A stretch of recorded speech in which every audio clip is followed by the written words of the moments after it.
it's Agnes here at ABK, and I want to thank you so much for joining me for this week's introductory video. Now, have you ever found yourself in a situation where you're sitting about thinking about what you should be doing, but then your actions, they just don't align with what you know is the best way to be able to accomplish your goals? Well, you're not alone.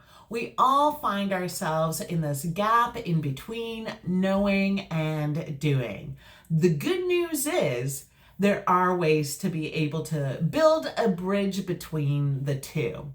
The first step is to identify what is happening and do some sort of self-reflection to figure out what's at the root cause of this gap that you find yourself in. Some of the things that can create this situation include a fear of failure, or procrastinating tendencies, a lack of access to resources, external factors such as social or environmental pressures, overthinking, which creates a situation of analysis paralysis, pain avoidance, and also our subconscious habits. Now, some of these things are far more challenging to overcome than others, particularly those things that are due to external pressures. However, once we've been able to identify what's created this situation, we can find ways to be able to build this bridge.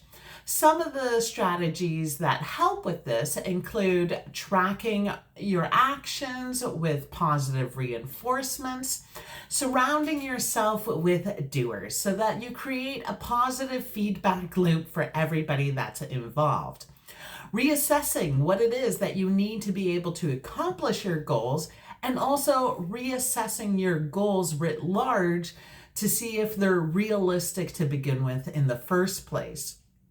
Prioritizing the small steps so then that way you're not overwhelmed by the entirety of your really big goals. Embracing the failures, the imperfections, the mistakes, and the missteps along the way. Recognizing that these are all things that are part of our journeys. And keeping our goals present with, calendar reminders or post-it notes, or even having the things that are associated with our goals front and present within our space. Lastly, banish the word should from your vocabulary.